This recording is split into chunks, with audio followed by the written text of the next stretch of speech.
ఇప్పుడే జీ5 app download చేయండి. చూడండి మీ ఫేవరెట్ టీవీ షోస్ ఎప్పుడైనా ఎక్కడైనా. మమ్మీ, నువ్వు ఇంత కష్టపడి ఏర్పాట్లు చేస్తే ఎవరు రావట్లేదేంటి?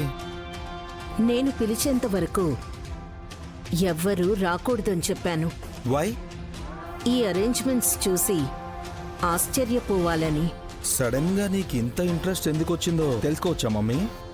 ఆసక్తి కాదు వల్లభ, జాలి. ఎవరి మీద? విశాల్ మీద. నాకు ఇంకా అర్థం కాలేదు. కేక్ కట్ చేశాక నీకే అర్థం అవుతుంది. అలాగే మమ్మీ, పిలువు మరి.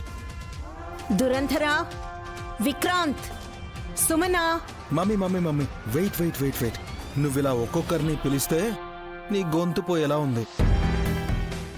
ఒక్కరిని పిలిస్తే అందరూ వచ్చేలా చేయనా? అదెలా? నువ్వే చూడు మమ్మీ. హాసిని, హాల్లోకి రండి. వస్తున్నామండి.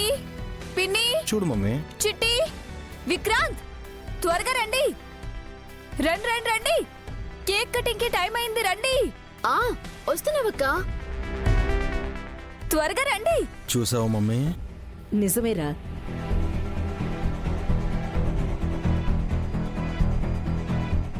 మా ఆవిడ మైక్ సెట్ తో సమానం. అనౌన్స్ చేస్తే అందరూ వినాల్సిందే.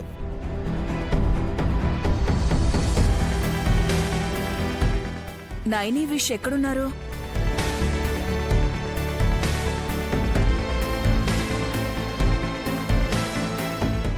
బ్రోని గాయత్రిని తీసుకుని వదిన వస్తున్నారు.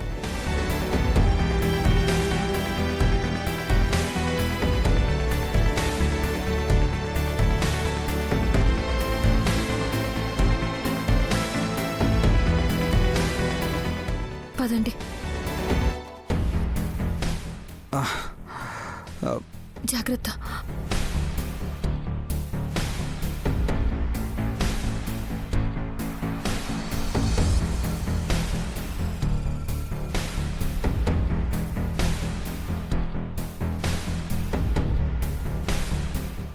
ఏంటక్క, నువ్వు ఆసరాగా ఉంటే తప్ప బావగారు నడవలేరా? కాళ్ళు బాగానే పనిచేస్తున్నాయి కదా. హై, నువ్వు నోరు మూసుకొని ఉండలేవా? అయ్యో, మీరు ఫీల్ అవుతారేంటండి? నిజంగానే బావగారికి ఇంకో సమస్య వచ్చిందేమోనని పరామర్శించానంతే. దేవుడి దయ వల్ల ఇంకే సమస్య రాకూడదు.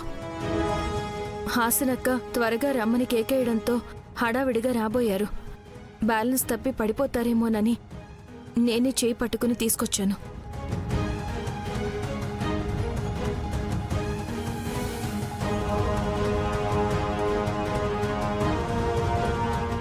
నువ్వు పట్టుకొని రావాల్సింది బావగారిని కాదక్కా, నీ కూతుర్ని.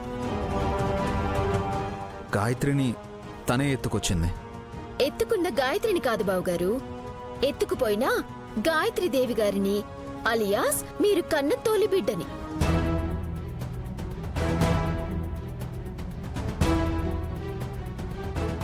విశాల్ చెప్పింది కూడా అదే కదా. నీకు అర్థం కాలేదక్కా? నీకు అర్థం కాలేదు ముందు. వదినా, ఒక్క నిమిషం.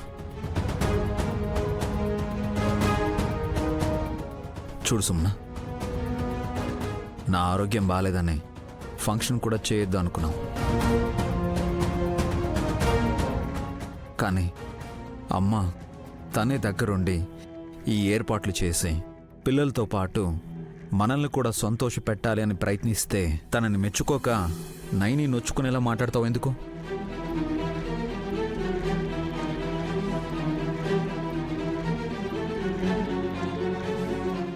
తన తీరే అంత విష్ వదిలేయండి.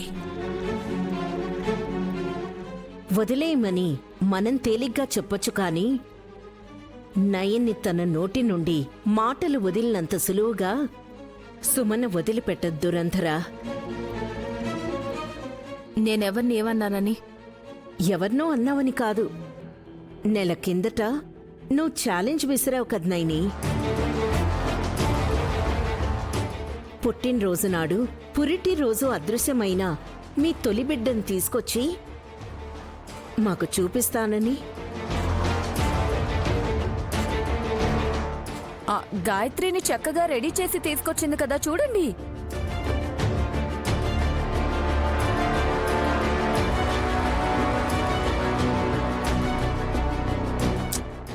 వదినా, వాళ్ళు అడుగుతున్నది నన్ను కన్నా మా అమ్మ గాయత్రీదేవి గురించి. నేను కరెక్ట్గానే చెప్తుంటే నువ్వు కన్ఫ్యూజ్ చేస్తున్నావు విశాల్. పెద్దత్తయ్య పేరు పెట్టుకున్న గాయత్రినే కదా చెల్లెత్తుకుంది. ఏయ్ తింగర్ తిక్కమ్మ, మేం మాట్లాడుతున్నది పెద్దమ్మ పునర్జన్మెత్తాక పాపగా ఉంటుంది కదా, ఆ బేబీని పెద్ద మరదలు ఇవాళ పట్టుకుని వస్తానని చెప్పి రాలేదని అడుగుతున్నాం. ఆ, నాకు అర్థమైంది. అమ్మయ్య, ఇప్పటికి కానీ అర్థం కాలేదు నీకు. మీకెప్పటికీ అర్థం కాదు అని నాకు అర్థమైంది. ఆ? వదినా,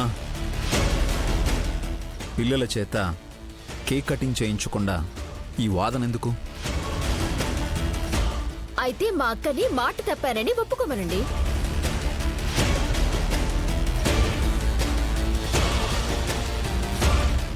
నువ్వు ఇంకొక్క మాట మాట్లాడితే కేక్ తినడానికి పళ్ళుండవు చెప్తున్నా. చప్పరించుకునైనా మింగే రకం సుమ్మి.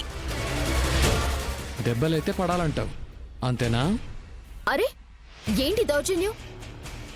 నువ్వాగు సుమన. అవును, నేను ఆ మాట అన్నాను, కానీ మాట తప్పలేదు.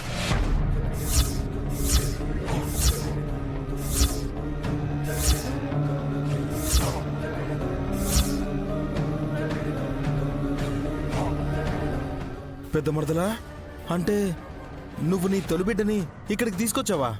తెచ్చాను.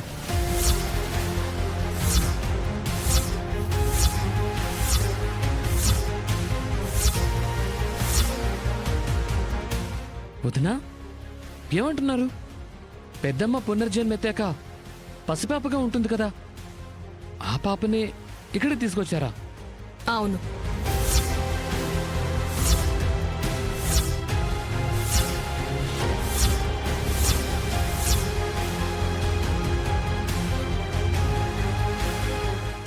గాయత్రి పాపనే మా అమ్మని నైనికి తెలుసా? ఈ చిట్టి తల్లిని కాకుండా ఇంకెవరిని గాయత్రత్తయ్య అనుకుంటుంది చెల్లి? ఆ, ఎక్కడుంది నైని అక్క? అదే నువ్వు కన్న తొలి బిడ్డ. నేను ఎత్తుకుని ఉన్నాను కదా అత్తయ్య.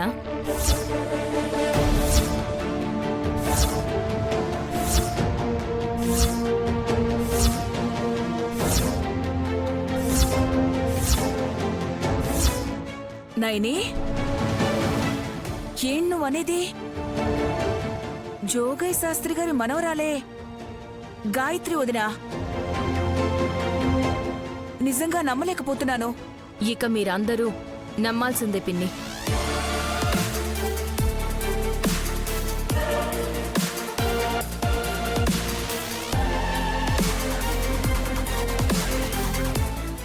నైని, నీకెలా తెలుసు? తెలుసుకున్నాను బాబుగారు. జీ5 యాప్ డౌన్లోడ్ చేసి అన్ని ఎపిసోడ్స్ పూర్తి ఉచితంగా చూడండి.